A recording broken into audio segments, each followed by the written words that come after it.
Pivot table की next setting के बारे में हम आज बात करते हैं, वो है प्रिंटिंग मेथड। प्रिंटिंग मेथड यानी आप अपनी पाइवट टेबल को अगर प्रिंट में लेना चाहते हैं तो प्रिंट के क्या क्या ऑप्शंस आप देख सकते हैं और उनको कैसे यूज ले सकते हैं वो हम आज जानेंगे।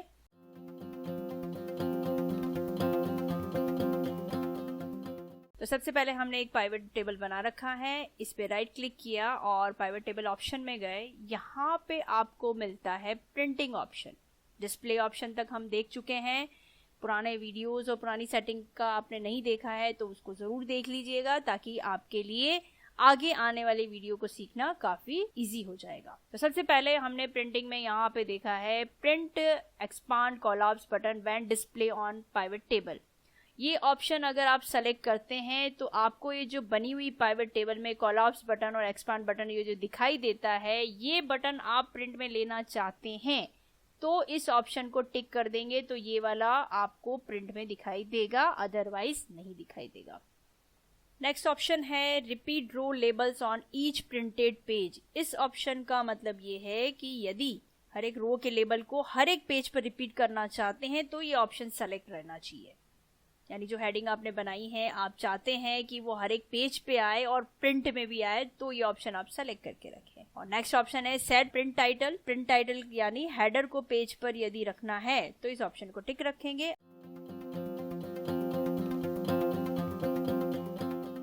इसके बाद नेक्स्ट ऑप्शन इसमें जो दे रखा है वो है डेटा। पाइवट टेबल डेटा के 3 ऑप्शन दिए गए हैं। सबसे पहला ऑप्शन है save source data with file. इस ऑप्शन को अगर हम यूज करते हैं तो इस ऑप्शन को समझ लीजिए कि होता क्या है। फाइल के साथ हमारा सोर्स फाइल का डेटा है, अगर हम रखना चाहते हैं तो ये बाय डिफॉल्ट सेलेक्ट ही रहता है, बस रहता है हमारे पास। अगर आप इसको अनटिक कर देंगे तो वो सोर्स फाइल का डेटा हमारे पास सेव नहीं रहेगा। फिर से सुन लीजिए, फाइल के साथ हमारा सोर्स फाइल का जो डेटा है सेव रखना चाहिए, ये बाय डिफॉल्ट सेलेक्ट ही रहता है। यानी हमने पाइवट टेबल तो नहीं बना ली, नेक्स्ट शीट पे बना ली, लेकिन जो हमारा सोर्स फाइल का डेटा है वो भी सेव रहेगा, तो ये सेलेक्ट रखना ही चाहिए। फिर नेक्स्ट ऑप्शन है enable show details. Sales report पर यदि हम जब डबल क्लिक करते हैं, ये ऑप्शन हम पहले भी देख चुके हैं, तो एक नई शीट हमारे सामने एक डिटेल के साथ आ जाती है। ये ऑप्शन अनटिक करने पर ये डिटेल शो नहीं करेगा, इसलिए इस ऑप्शन को हमेशा टिक रखते हैं। देखिए यहाँ पे हमारे पास सेल्स दे रखा है ना। अब हम जैसे ही डबल बार क्लिक करते हैं तो एक नई शीट ओपन हो गई और उसकी डिटेल आपके सामने आ गई। इसी तरह से कोई भी डिटेल आप शो करना चाहते हैं, जैसे मैं फरवरी का डिटेल शो करना चाहती हूँ, कब किस एम्प्लॉय ने किस प्रोडक्ट के लिए कितना सेल किया था ये देखना है, पूरा डिटेल वाइज देखना है, तो इस पे डबल बार क्लिक किया तो उस डिटेल को सामने दिखा देता है एक नई शीट ओपन करके। लेकिन मैं चाहती हूँ कि ये वाला ऑप्शन नहीं दिखे, तो उसके लिए हम पाइवट टेबल ऑप्शन में जाएंगे और यहाँ से हम डेटा टैब में लेके ये वाला ऑप्शन जो दे रखा है इनेबल शो डिटेल्स, ये हटा देंगे और ओके कर देंगे। तो देखिए अब आपको वो डिटेल नहीं दिखाई देगी। डबल बार क्लिक किया, एक मैसेज आपके सामने आ रहा है can not change this part of a pivot table report. तो ऑप्शन को अगर हम टिक करेंगे तो आपको दिखाएगा और नहीं करेंगे तो नहीं दिखाएगा। ये डेटा वाला ऑप्शन इनेबल शो डिटेल कर दिया वापस, तो वापस ये आपकी डिटेल वापस दिखने लगेगी। तो ये हमारा ऑप्शन है।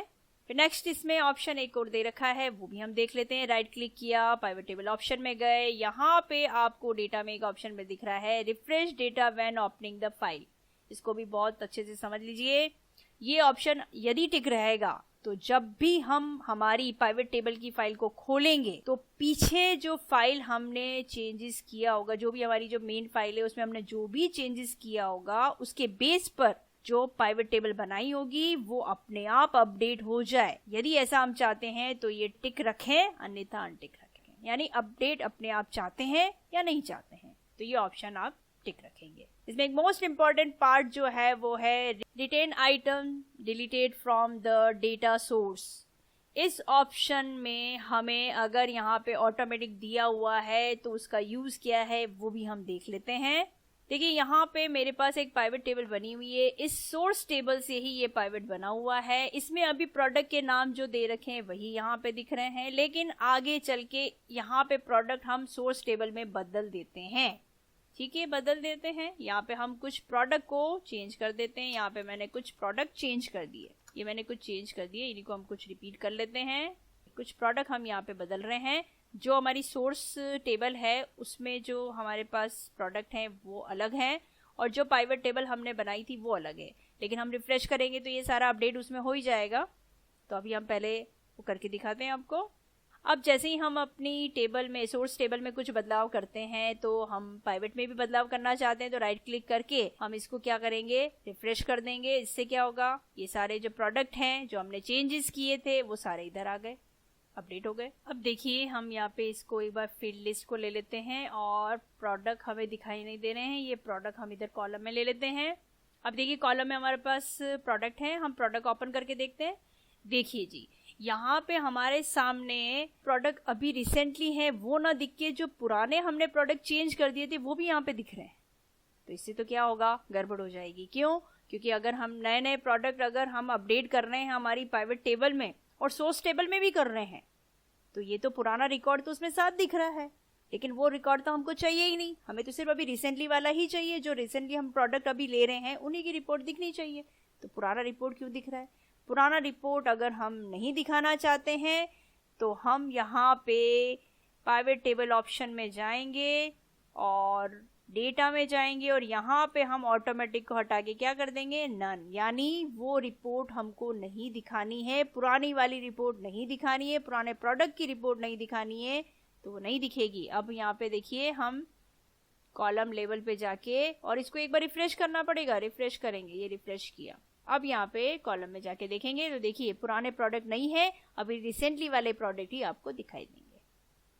तो ये ऑप्शन काफी इंपॉर्टेंट रह सकता है आपके लिए, बहुत अच्छे से करके जरूर देखिएगा इसको, क्योंकि नई नई चीजें जब हम करते हैं, नए प्रोडक्ट हम लेते हैं, लेकिन पुराने प्रोडक्ट की अगर हमें जानकारी रखनी है तो उसको हम वैसे यूज करेंगे और नहीं रखनी है तो वैसे यूज करेंगे। तो ध्यान रखिएगा, ऑटोमेटिक रखेंगे तो पुराने प्रोडक्ट की जानकारी भी मिलती रहेगी और अगर नन करेंगे तो पुरानी जानकारी हमको नहीं चाहिए, हमें सिर्फ अभी रिसेंटली वाली ही चाहिए, तो रिसेंटली वाली दिखेगी।